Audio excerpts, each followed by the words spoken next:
दोस्तों रोजाना जिंदगी में जो चीजें इस्तेमाल होती है हम उन पर ज्यादा ध्यान नहीं देते, पर उनके बनाने के पीछे काफी मेहनत होती है और उसे बनाने के प्रोसेस काफी दिलचस्प होती है। तो आज की इस वीडियो में हम आपको बारिश में काम आने वाले छाते बनाए कैसे जाते हैं ये दिखाएंगे, क्योंकि छाते इस्तेमाल तो सबने किए लेकिन बनते कैसे है ये किसी को नहीं पता।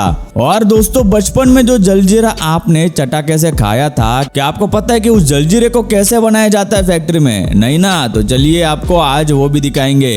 इसी के साथ आप जो हेलमेट पहनते हैं उसे कैसे बनाते होंगे, और जो आप कोल्ड ड्रिंक या फिर बियर्स के कैन देखते हैं ना उन्हें कैसे बनाते होंगे, ये भी काफी इंफॉर्मेटिव वीडियो है। तो दोस्तों इस वीडियो को आखिर तक देखना जरूर। Umbrella making. बारिश शुरू हो चुकी है दोस्तों, और बारिश से याद आती है छाते की। बारिश से और धूप से बचाने वाले इस छोटे से छाते को क्या आपने कभी बनते हुए देखा है? तो चलिए आपको दिखाते हैं इन छातों को फैक्ट्री में कैसे बनाया जाता है। इसकी शुरुआत होती है छाते के कपड़े से, जिसे मशीन से लंबी स्ट्रिप में कट किया जाता है और बाद में उन स्ट्रिप्स का एक बंच बना के उन्हें मैन्युअली ट्रायंगल शेप में कट किया जाता है।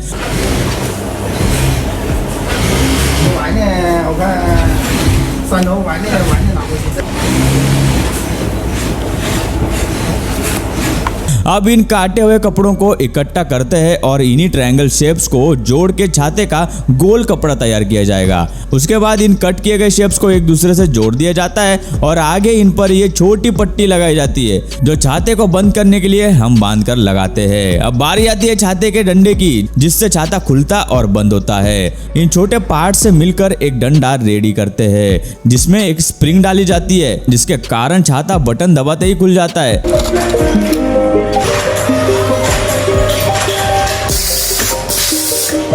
अब इन डंडों पर तार लगाई जाएंगी जो छाते के कपड़े को पकड़ के रखने का काम करेगी। इसके लिए कर्मचारी तार के दो अलग अलग हिस्सों को मशीन से जोड़ता है और इससे एक तार बनती है।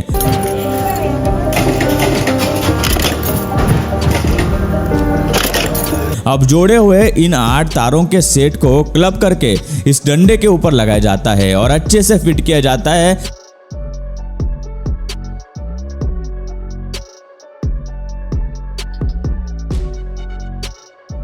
अब इस छाते का ढांचा तैयार है। इन डंडों को मैन्युअली चेक किया भी जाता है कि वो आसानी से खुल और बंद हो रहे हैं या नहीं। अब इन ढांचों पर फैब्रिक लगाया जाएगा, जिसके लिए एक कर्मचारी एक एक करके सारे कपड़े मशीन की मदद से तारों पर सिलने लगता है और आगे दूसरे कर्मचारी हाथों से बची हुई जगहों पर सिलाई करता है और कपड़ा मजबूती से ढांचे से सिल दिया जाता है।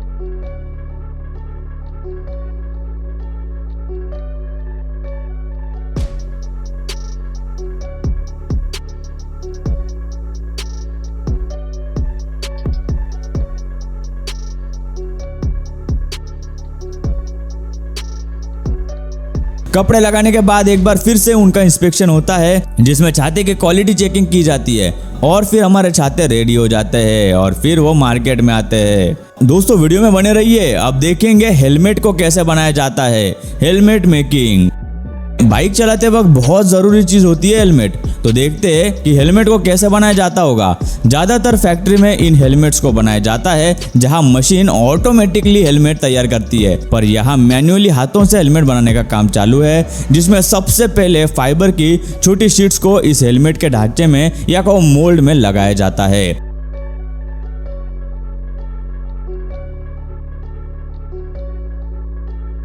अब पाउडर और केमिकल से तैयार किए गए इस लिक्विड को इस फाइबर पर लगाते हैं और फिर एक और फाइबर की परत इस पर चढ़ाते हैं।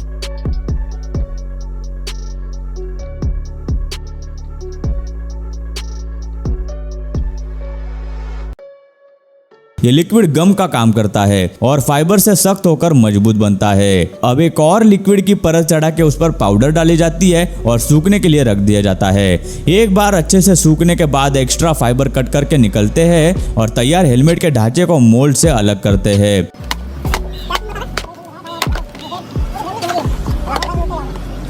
इस हेलमेट को पानी से धोकर साफ किया जाता है ताकि इसके ऊपर एक कलर का कोट चढ़ाया जा सके। अच्छे से धोने और सुखाने के बाद इस पर ब्लैक कलर स्प्रे पेंट करते हैं और सूखने के लिए रखते हैं।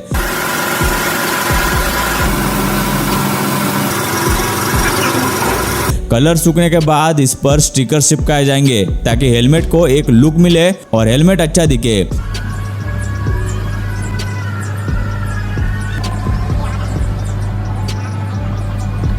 दोनों तरफ स्टिकर चिपकाने के बाद हेलमेट पर एक केमिकल स्प्रे किया जाता है जिससे हेलमेट को शाइन आती है।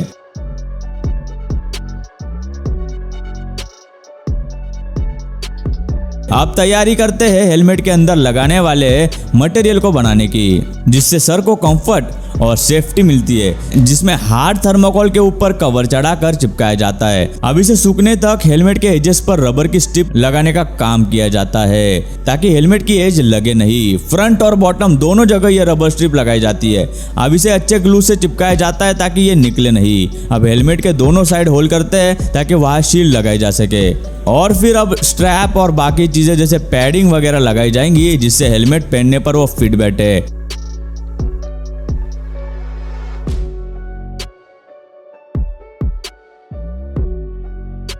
सारी चीजों को ग्लू की मदद से अच्छे से चिपकाने के बाद हेलमेट पर शील्ड लगाई जाती है और लो फाइनली हेलमेट तैयार है।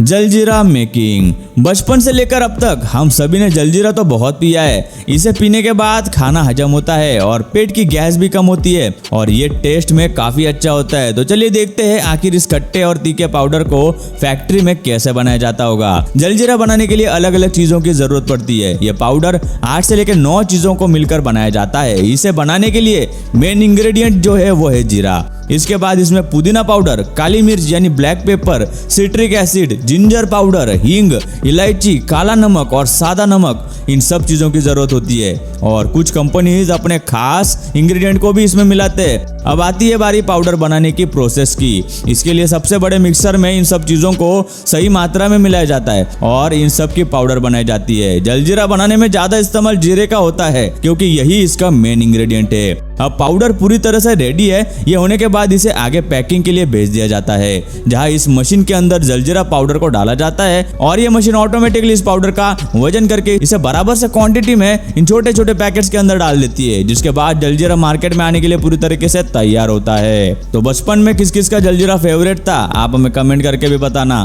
Cans recycle. कैन एक ऐसी चीज है, चाहे वो कोई कोल्ड ड्रिंक हो या फिर कोई फूड प्रोडक्ट या फिर बियर, और ये कैंस कॉम्पैक्ट और यूज करने में काफी सिंपल होता है, पर इस्तेमाल करने के बाद इन यूज्ड कैंस का क्या होता है ये आपको पता है? चलिए हम आपको बताते हैं। अगर आप भी इस कैंस को ऐसे ही कचरे में फेंक देते हैं तो ऐसा मत करना, क्योंकि इन यूज्ड कैंस से फिर से नए कैंस बनाए जा सकते हैं। वो कैसे, चलिए देखते हैं। इन कैंस बनाने की प्रोसेस को कैंस रिसाइकलिंग कहते हैं। अलग अलग जगहों से भारी तादाद में इन यूज्ड कैंस को ट्रकों में लाया जाता है, जिन्हें मशीन से पहले ही प्रेस करके ब्लॉक बनाया जाता है। इन हेवी प्रेस किए गए कैंस के ब्लॉक्स को इस क्रशर मशीन में डालते हैं, जहां इन कंप्रेस कैंस के ब्लॉक को छुट्टा करके एक दूसरे से अलग किया जाता है।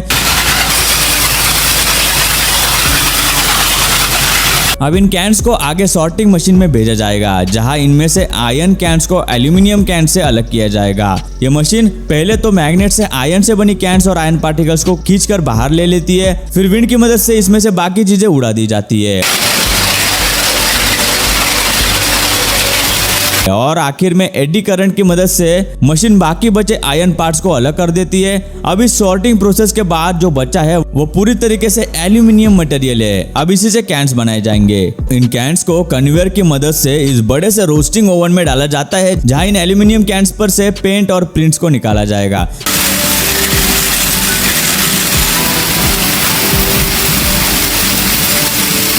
हाई टेम्परेचर पर बेक होने के बाद इन पर से पेंट निकल जाता है। अब ये कैंस आगे के प्रोसेस के लिए तैयार हो जाते हैं और इस प्रोसेस में इन बेक किए गए कैंस को मेल्ट करते हैं। इस मशीन का टेम्परेचर 700 सेल्सियस के भी ऊपर होता है, जो कि बहुत ज्यादा है। एल्यूमिनियम कैंस मेल्ट हो जाने के बाद अब बारी आती है कास्टिंग की। इस मेल्टेड एल्यूमिनियम को वर्कर्स मोल्ड्स में डालते हैं। ये दिखने में छोटे मोल्ड्स दिख रहे हैं, पर ये नीचे बड़े और हाइट में ज्यादा होते हैं।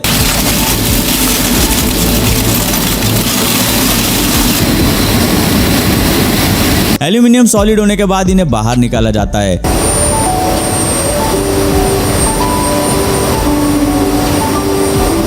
रिसाइकल कैंस अब इन बड़े से स्लैब्स में तब्दील हो चुके हैं। अब इन बड़े और भारी स्लैब्स को आगे रोलिंग फैक्ट्री में भेजा जाएगा, जहां इन स्लैब्स को रोलर की मदद से रोल करके और प्रेशर से दबा के पतले शीट में कन्वर्ट किया जाएगा। इसके लिए इन स्लैब्स को रोलिंग मशीन में डालकर 500 सेल्सियस तक हीट करते हैं ताकि इसे दबाया जा सके।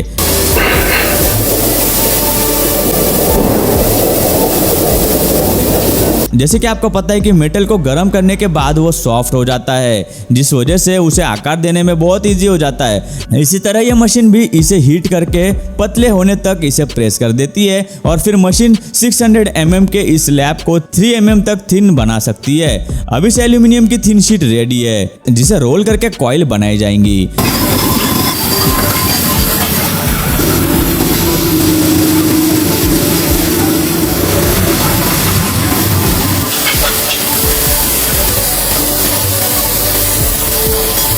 अब इन तैयार कॉइल्स को मशीन की मदद से उठाकर दूसरे कॉइल्स के साथ रख दिया जाता है और इस एक कॉइल का वजन 10 टन तक होता है और इस एक कॉइल से लगभग 7,50,000 कैन्स तैयार किए जा सकते हैं। एक कर्मचारी इन कॉइल्स को मशीन में डाल देता है, जहां ये मशीन इन कॉइल्स को एक कप के आकार में कटिंग कर देती है,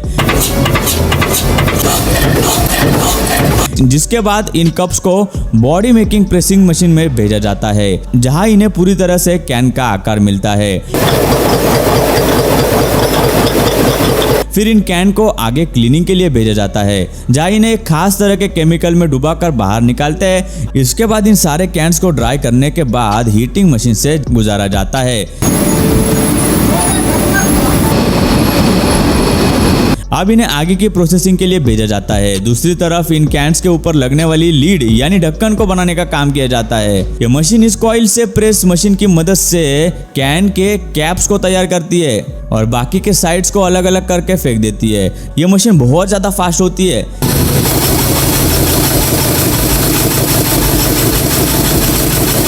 यह सब होने के बाद इन कैप्स को आगे दूसरी मशीन में भेजा जाता है, जहां यह मशीन इन कैप्स पर कैन के लॉक को लगाती है, जिसे खोलकर हम अपनी सॉफ्ट ड्रिंक पीते हैं।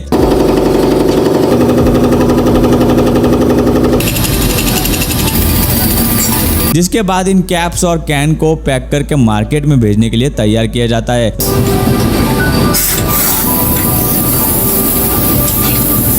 तो देखा आपने कैसे इन छोटे कैन्स को बनाने के लिए कितना ज्यादा समय और लंबी प्रोसेस से गुजरना पड़ता है। आप इसे देखकर इसका अंदाजा लगा ही सकते हैं। तो अगर आपको ये वीडियो पसंद आए तो इसे एक लाइक तो जरूर कर दे। तो दोस्तों आज की इस वीडियो में बस इतना ही। आपको इनमें से किस मशीन का प्रोसेस सबसे ज्यादा यूनिक और मजेदार लगा हमें नीचे कमेंट करके जरूर बताएं। और हाँ, इस वीडियो को बनाने में हमें काफी ज्यादा मेहनत लगी है, तो इस वीडियो को एक लाइक भी कर देना। और हाँ, वीडियो अच्छी लगी हो तो वीडियो को शेयर करके चैनल को सब्सक्राइब करना मत भूलना दोस्तों। मैं मिलता हूँ आपको एक और नई वीडियो में, तब तक के लिए धन्यवाद।